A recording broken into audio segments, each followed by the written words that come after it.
Welcome to Advocacy is Every Day. This is my favorite session to present, and I appreciate you taking the time to watch this online presentation about how we as music educators every day need to be advocates for music education for all students forever. And I'm going to talk about a lot of ideas and a lot of things from my past experiences that I've seen successful through being an advocate. And I hope you enjoy, and I hope you leave inspired to continue going on and teaching music no matter what. Let's jump right in. My background, just so you know where I'm coming from, I've nothing more in my life wanted to be anything but a music educator. And I went to college for music ed. I started teaching while in grad school. I got a master's in music performance. I have another master's in education and leadership. I'm certified to be a school principal. I've worked a lot in music technology. I've worked with administration. I've worked in assessment and standards at the state level. I've worked in the music industry, and I've advocated with both the National Association of Music Merchants as well as NAMM, as well as NEFME. And I've been on to DC many years. In fact, this year is the first time I did not get to go because of COVID. So I've advocated at the local state level. I was advocacy chairman for Louisiana music educators. I'm currently advocacy chairman for Massachusetts music educators. Something that's very passionate to me, right? So that's really where I'm coming from. And this, what I'm about to talk about, is from a lot of experiences, not just my own, but seeing many others and learning from really great advocates in the field. So let's start with a real reflection. Let's just start with a question. Why did you start music education? Normally, this is where there's some dialogue in the presentation, but we're online, so let's just think about it. Why did you start music education? Think of the reason in your head right now. Now, from doing this a bunch, I bet you're thinking of a teacher. You're thinking of a band director, a choral director, a music educator. Or if you're not that, you're thinking of a peak performance. You're thinking about an exciting moment where you knew music education changed your life. Almost all the time I hear the reasons we get into music education, why we go into a degree field with more credits while our friends have hard days on Tuesdays because they have 2 classes in their degree and we have like 8 classes a day with 0 credit ensembles and 130 million credit hours due all the time with. Why do we do that? Because we were inspired by a music educator and or a peak performance. But then you get into teaching. Why are you still a music educator? Now, I know, we can get into a lot of reasons of a lot of discussion on there, but why are we still in it? Think about the reasons that you still are at it. And in giving this session and having a dialogue at this moment, it always comes out that it's because we see the joy and love in students. We get into it because we're inspired. We stay in it because we can inspire, right? And don't forget that. And again, I just want to set the stage very clear that always go back and make a list, even if you want to right now, make a list on your desk of why you still do music.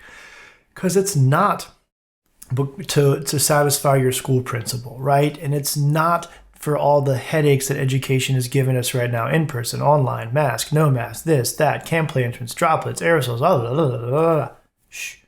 That's not why we teach. Don't get wrapped up in this. Don't get sucked into all of that. Those problems exist for every teacher, right? Think about the lives you change and remember that, because that's what we need, and those students need you. So now, what do we actually teach, right? Because we think about music education. Do we teach rhythm? Do we teach pitch? Do we teach solfege? Do we teach intonation? Do we teach how to assemble oboe properly? Do we teach, what is it we actually teach? Because those are details, right? Phrasing. Phrasing's great. Phrasing is a detail, right? We teach all of these things because at the end, we're inspiring students to be better human beings. Education at its core is about making the next generation of human beings better than us, more capable and more able to be successful in the world in which does not exist yet. So I want to take a moment and think about the things we teach and how they relate to life skills, and pay close attention because this is how we're going to be advocates in the future. So something as simple as playing an instrument. We teach kids to play instruments, whether it's a recorder, whether it's an ukulele, whether it's an oboe or a drum. We teach kids to play instruments at some point. What does that teach us? Patience, right?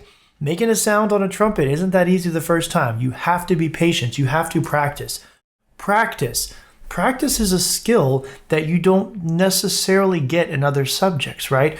We have to practice as an individual and do the same thing over and over and over and over again to get it right. Something that you cannot do. You could pick up an instrument and there is a phrase that you cannot play today, but in 2 weeks you can play it. But in order to get there, you have to patiently, methodically practice.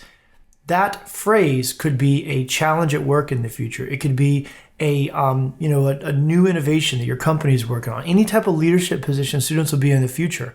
Practicing and understanding that a methodical approach to accomplishing something in the future that you can't do today is invaluable, right? Pay attention to how I'm describing these things. There will be a test, right? So failure as a learning experience. Why do we practice? Well, if we're not failing, we don't have to keep practicing, right? We don't have to do it again if we did it right the first time. Right? Practicing is about failing. You were failing over and over and over again. You were just failing less and less and less and less, right? And that's what's really important, right? And of course, playing an instrument brings us confidence, right? You walk into a room and you have to hold a piece of metal or a piece of wood with metal, and you have to actually make beautiful sounds out of it. And you have to be confident. You have to know that you have the ability to do that. You have a superpower almost, right? So now, rehearsal skills. We have rehearsals, right? These are the things people see, but what is actually happening? Students are learning to listen. Listen to themselves, listen to their section, match style, match pitch, match tone, match phrasing, blend and balance. That is about listening.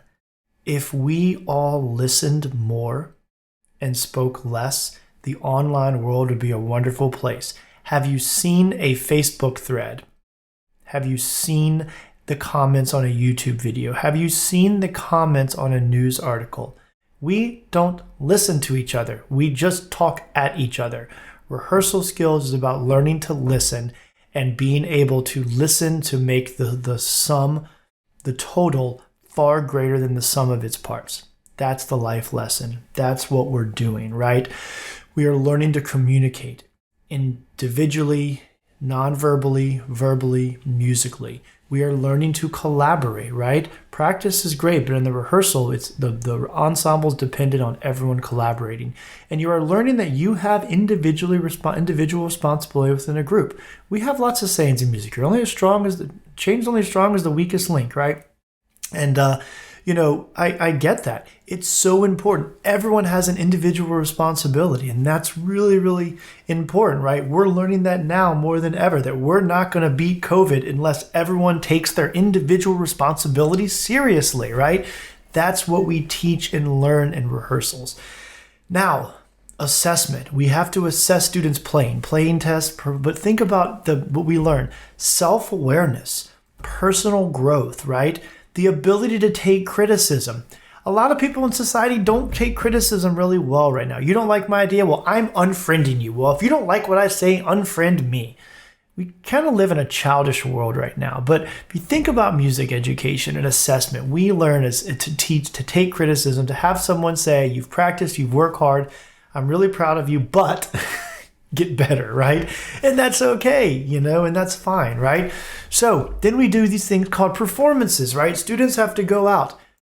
Composure. What do we think about the speech we give before the performance, especially in the younger ensembles, the first time they go out?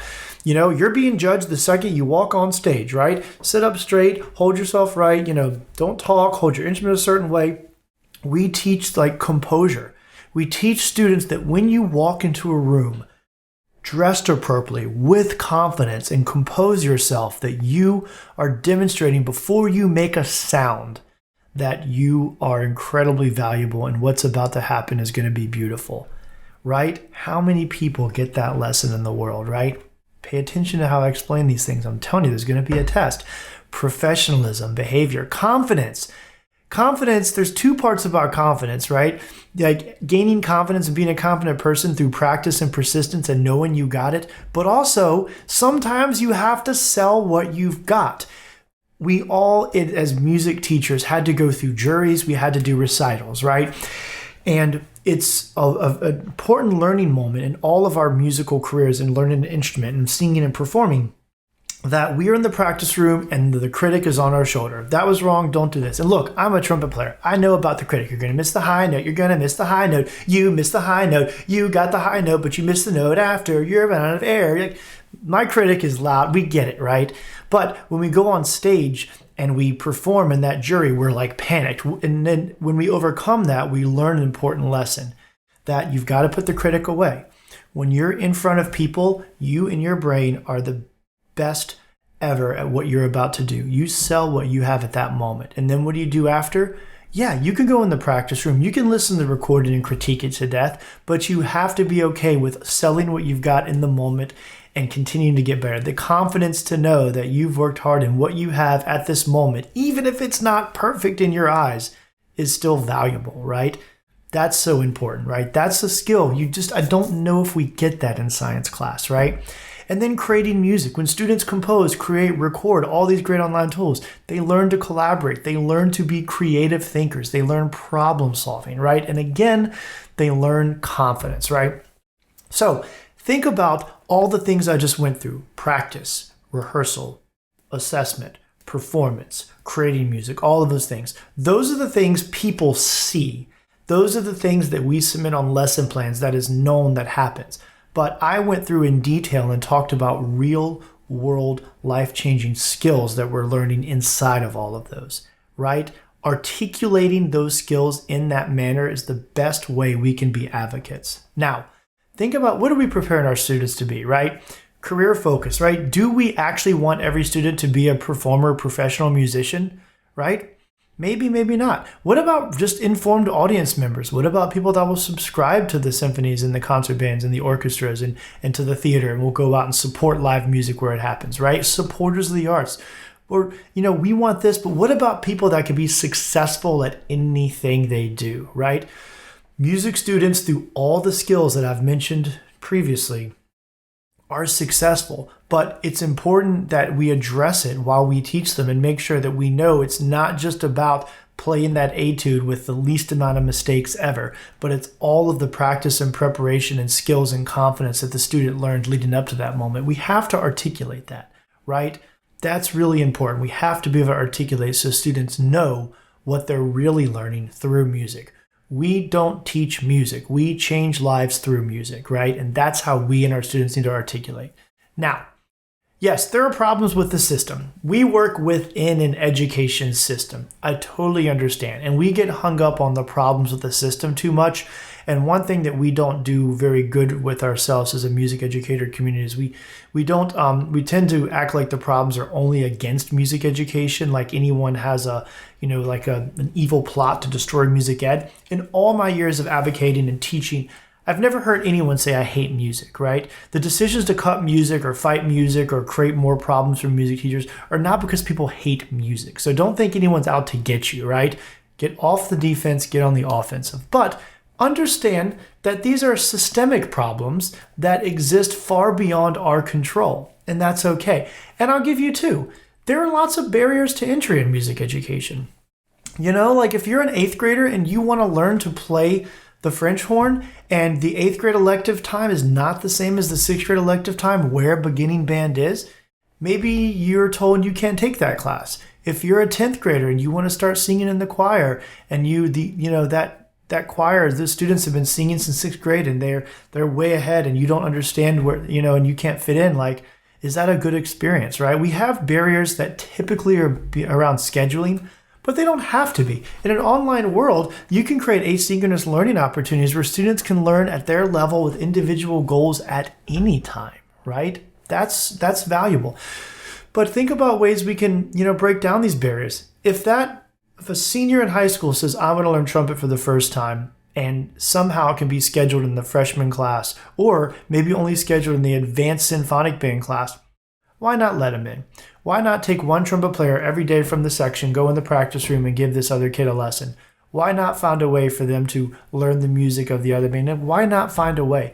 Why not have more students involved that maybe don't want to play instruments? Why not have an audio recorder, a producer, a marketer? There's ways to creatively get kids, but at the end of the day, if a kid wants to do music, regardless of what the name of the class is on the schedule, let's be okay with kids doing music, right? there's another thing that comes up a lot, and it's this idea of perceptions after exit. And this is really important when we think about advocacy in general, but also retention, right? We think of retention as keeping as many kids as possible in our music program, right? And we don't want to lose them. But here's the thing, they're going to leave our music program at some point. If they make it all the way to a senior in high school and have done music every single year since kindergarten, that's wonderful, but they're going to go to college.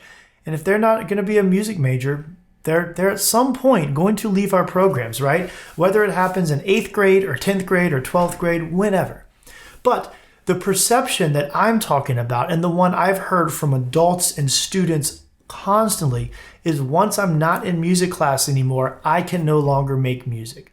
And that's not true. We have technology that allows students to create music anytime. We just have to make sure that in those music classes, while we have those students, that we provide lessons that say, go find your favorite song and learn to play it on your instrument and play it for your mama and tell me how big she smiled. That's an assignment.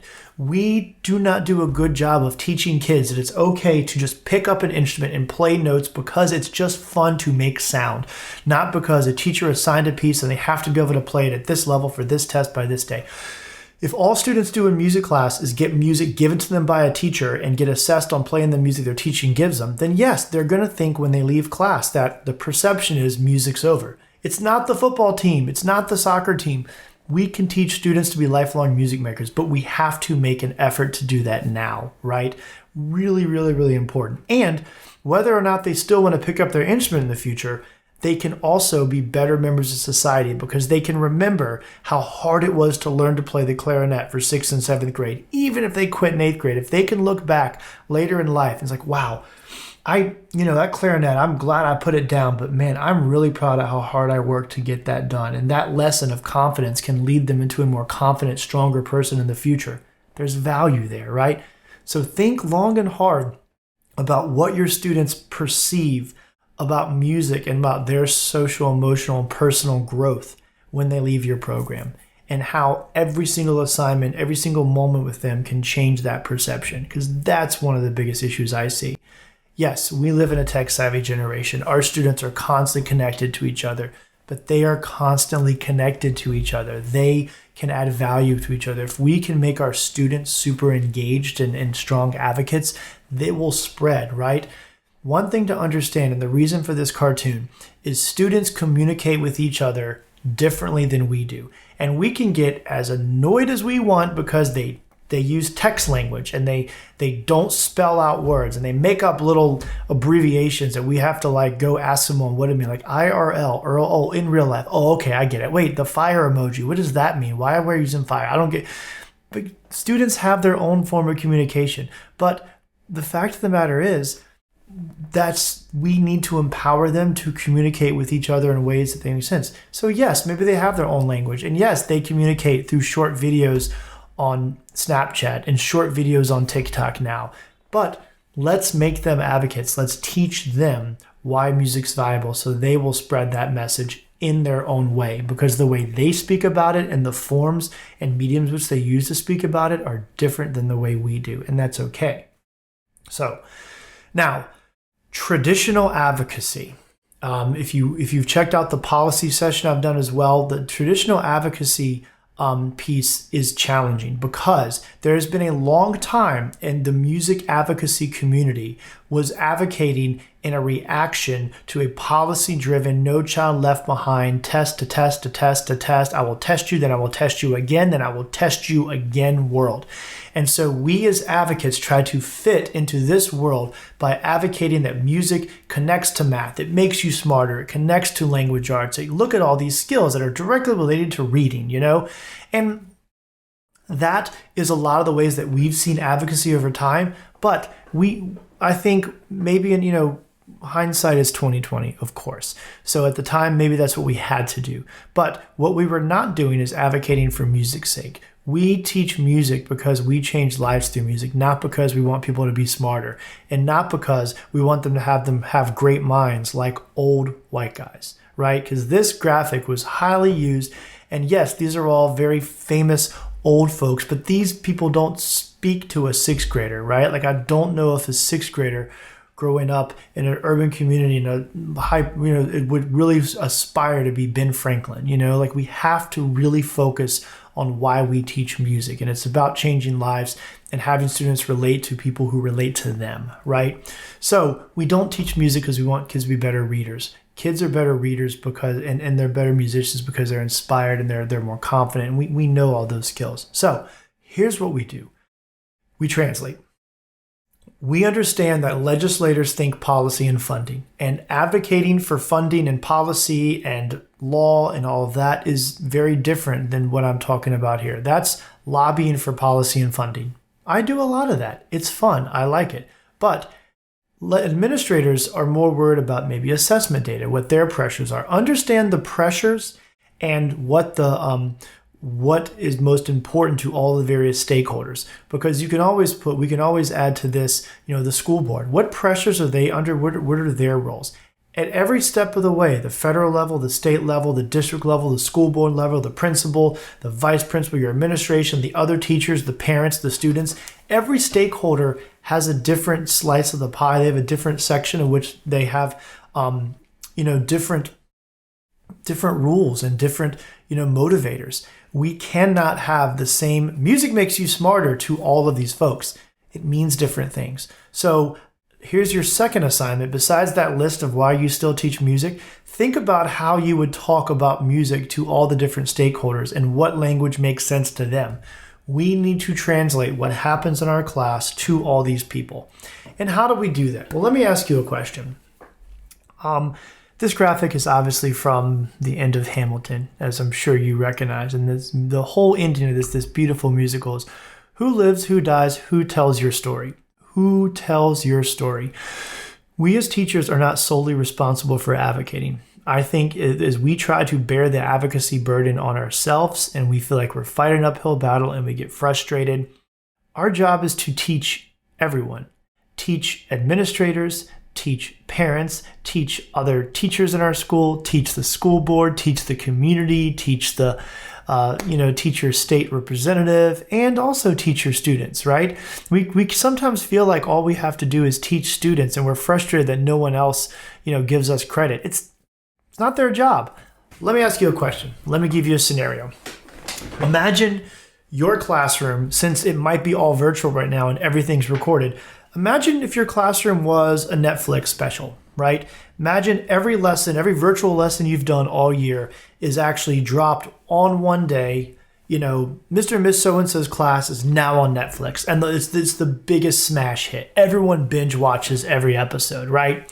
And so everyone, meaning the principals of your school, vice principals, administration, school board, legislators, other parents, other kids in and out of music, your students, every stakeholder, imagine them on their couch watching the Netflix special that is your classroom. And multi-camera angles, they see you teaching, they see kids' lives being changed, they see those magic moments when a kid finally gets to make that sound, when they get to perform, they get picked for the solo, when they get off the stage and they're so proud, when a percussion player actually remembers their music in class. Any miracle that happens in music class, they see it all. They see where kids start, they see where they end, and they see our interactions and what we actually do. After they watch that Netflix special and they finish it in 2 days, right? Would anybody question the value of music education if they could see and experience and feel every moment that we experience and feel every day? To me, the answer is absolutely not. And if that's the case, right, if what I'm saying is true, then the most important thing to realize is that the problem with advocating for music education is not funding. It's not the principal doesn't care about me. It's not insert excuse here. If what we're doing, if everyone could see everything we're doing and everyone would agree that music changes lives because of it, then what we're doing is great. We know that. It is our job to get all of our stakeholders, ourselves, to be able to understand what we do. It is our job to teach them why music's valuable, not complain that they don't come in and learn. Because when a principal does come to evaluate you, or a vice principal or a teacher coach, they walk in that class and they see the band playing together and they see a rehearsal, they check off a rehearsal. but do they know all the life skills I mentioned before about practice? Do they know what those students are doing in that rehearsal, communicate, collaborate, what their responsibilities are as part of a larger group? Do they understand how I articulated what these skills actually teach earlier, right? That's where you come in. We have to make that connection. And that's what's important. We need to tell our own story. That's what advocacy is. Telling your story, not being a policy expert, not fussing, not complaining, telling the story of why music changes lives. Because if you go back to that list you made at the very beginning of all the reasons that you still teach music, look at those and think about how those become your statements of why music matters and how we promote that to all stakeholders. Now, so let's talk about all the stakeholders. Students. I used to have my students, I played a game one day. I taught a fourth grade class at the end of the day, right before carpool. And they would run out to the bus or carpool. And so I was frustrated to end early because they had to pack up and they brought their book bags to music class. It was a mountain of more stuff with instruments in case, everything else. But anyway, we'd have to pack up early. And then, then they pack up, they're waiting for the bell to ring. You have those moments where you're a filler. So I eventually started filling those moments. I would play little different songs or music we talk about. But eventually, I don't know when it struck me, but I started talking about, what was your favorite thing you did in music class today? Okay, when you go, you're going right to the car, right on the bus. As soon as you see your parent, you tell them that was the best thing. When they say, how was your day? Instead of saying, fine. What'd you learn? Nothing, right? Instead of saying that, tell them the thing you just told me about music class. You know what's funny? They did it. The parents were like, wow, all my kids do is talk about music. You know why? Because I just told the kids how to answer a question that if they weren't prepared to have that answer in advance, they'd say fine, they'd say nothing, they'd say whatever, it was good. But if just a little small moment of preparing kids to be advocates is awesome. Think about your concert. When you have those transitions between the different ensembles or the different singing groups get up and you're changing the stage and you're wondering, which percussion player lost the triangle beater and like doing that face, like, where is it? Find it. Hi, audience. That kind of moment that we all have. Why don't you fill that time with having students get up and write 30-second to 1-minute little speeches about what their favorite thing in music class or how music changed their life, and have them get up and read it one after another. Students can be advocates. Small, little, effective moments could absolutely change music education. Parents can absolutely be your best advocates, right? I will tell you something. When you have your parents and you actually explain to them why music matters, it is so important. Because think about the communication that your parents get. Some parents only get communication of when the fees are due, when they have to pick up their child for an after-school thing. And we don't always realize that a simple, you need to be here by 5:15 to pick up your student means that parent has to run to fast food and grab dinner to get the other child from soccer and get them on. Like, we are affecting family schedules. Families sit down on Sunday nights with each other at the dinner table and they plan their schedule, and they're actually talking about all the, no disrespect, burdens of having to pick up kids from after school rehearsal and navigate all the things necessary for music. And that's okay. We're asking a lot of parents. But if all they hear from you as a teacher is all those things that they have to do, or the kid's going to get in trouble, or, and why they do these rehearsals, and then they see one performance and they never hear anything else, how does a parent perceive the value of music education? We have to talk to parents about why that after-school rehearsal is valuable and what's actually happening and what kids learn. It's so important, right?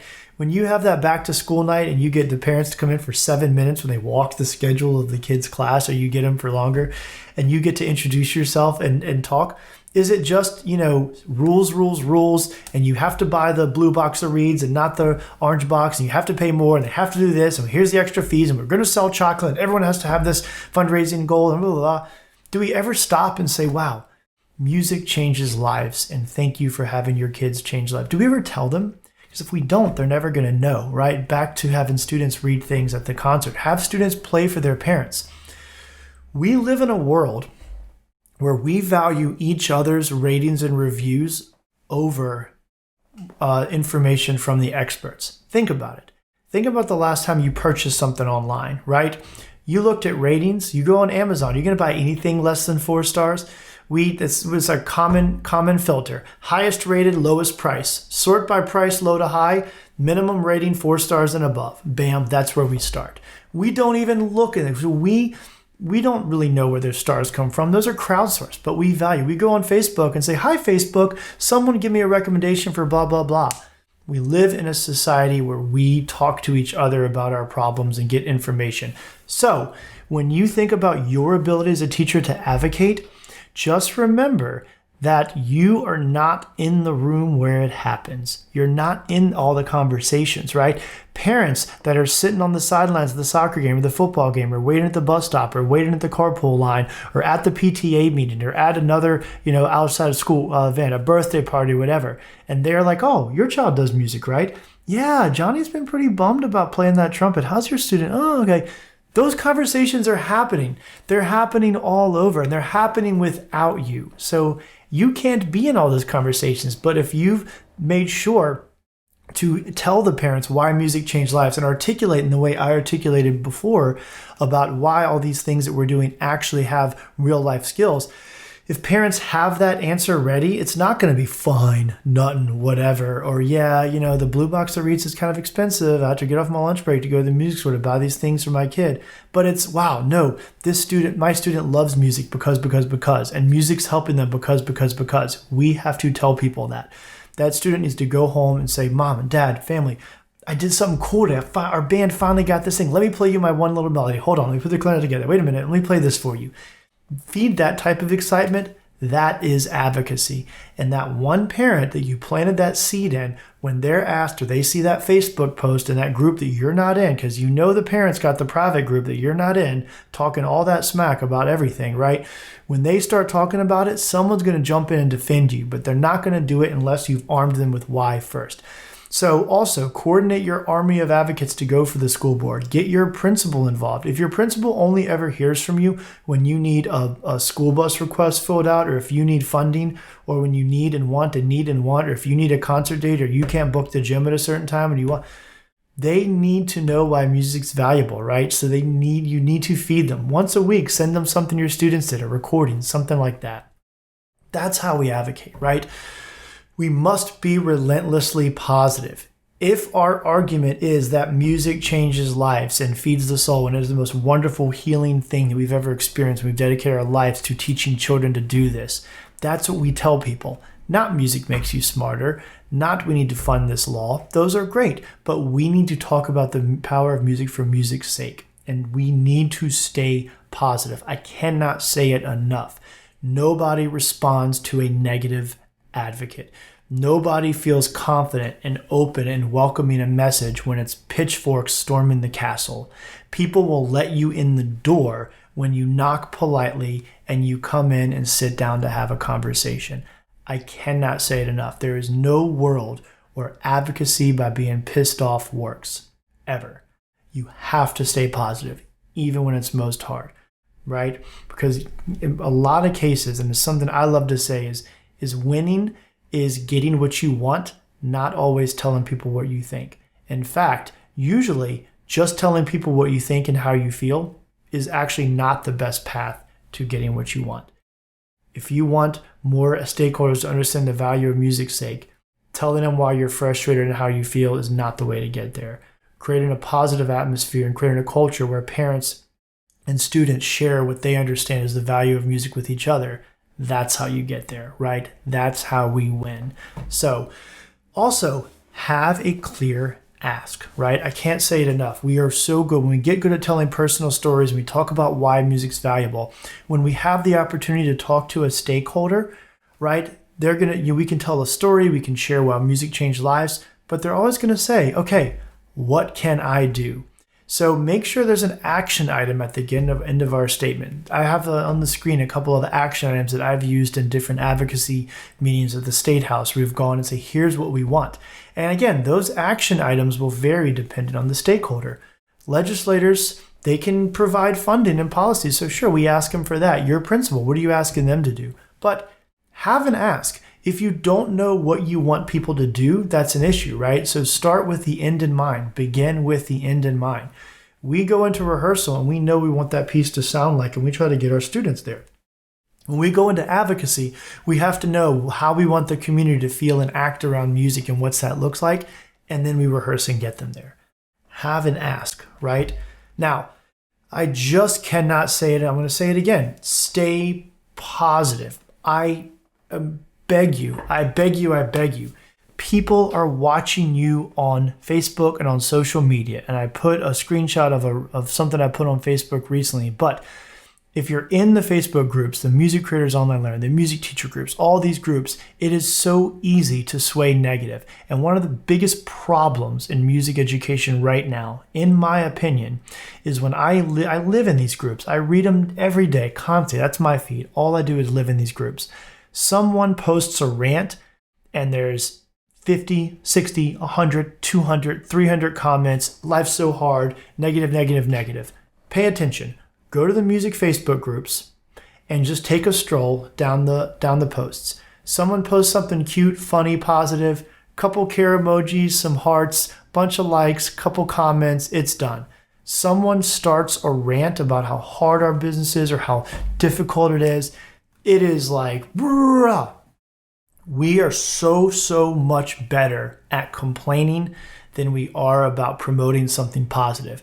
When I see a negative, complaining, venting post, share. When I see a positive, inspiring post, thumbs up, heart. Where are the shares? Where are the likes? We are not helping ourselves. And let me tell you something else that I do know is a fact. Parents, administrators, they're watching this group. If all they see in the music teacher groups are us complaining about how difficult it is to teach music online, and they see music teachers saying, I can't do this, I'm out of ideas, online learning's horrible, there's no way we can effectively teach music, we have to be able to sing in person or else. If that's our attitude and the principal sees that and they're under pressures from the state saying you can't have kids singing and be more than have to be at least 6 feet apart in a safe environment, well, guess what? If we're saying we can't do it, then they're going to say, okay, no music till everything's back to normal. We can't complain about music being cut when all we do is complain about music. Our administrators see that. Your words, your actions, your posts, every time you rant about how hard the job is or complain about parents or every time you're negative on Facebook, you run the risk of somebody seeing that and taking that to mean that, well, music's not possible online. Music's not valuable. Look how pissed off this teacher is. How can music possibly change lives if this person is just pissed off and ranting online all the time, right? I'm serious. It's the number one thing that absolutely drives me crazy about the music education community. We get to teach music. We get to change lives by making sounds that get put together in a magical way that makes your soul happier. Just think about that, right? So yes, administrators, we have problems with administration and scheduling and teaching online and resources and blah, blah, blah. And the math teacher gets this textbook, but I even can't get a new boom whacker. And I get all of that, but that's not the point. We have the ability, our job, to teach music using sounds to students. And we have to be positive about that. We cannot be advocates. You cannot show up in a conversation with your principal when the parent screenshotted your rant and send it to them, right? It's not possible. Be positive. Keep our heads up. I'm not saying it's easy. I'm not saying that these real problems don't exist, but I am saying that everyone has problems. We are music teachers. We are positive and we are life changers, right? And that affects our ability to advocate. Our attitude affects our ability to advocate. Advocacy is about positive, not about complaining. Advocacy for music education is not just, going to the state house or going to the federal government or complaining about funding. Advocacy is not about simply talking about the research and why music matters and trying to tie it in. Advocacy is not something that we do when we have time, right? Every single lesson we give our students is an opportunity to advocate for music education. If that lesson has a very important step, share with your mama. Go tell 3 adults why this is. Go play this song for 3 family members. Take the recording that you just turned in and share it online with so-and-so and so-and-so. Everything we do, especially in an online world, gives us the ability to advocate. We must advocate every day, every single day, because not only that is advocacy every day important to grow music education, but every moment we don't advocate is an opportunity missed where a stakeholder could be watching you not advocate, or watching you stressed, or hearing you complain, or reading a post about something complaining, and from that they assume that music's not valuable because it's causing you frustration and stress to vent on an open online community where anyone can copy and screenshot and post what you've said and share it with any of the stakeholders, right? So advocacy is our job. We don't just teach music to students. We change lives of students with music. And we demonstrate that to all stakeholders in the community. That's our job. And that's what we do every day with a smile. I hope this presentation was valuable. I hope you got some new ideas. I hope you leave inspired. But go out there, keep changing lives, and keep your eyes on that prize and on that goal.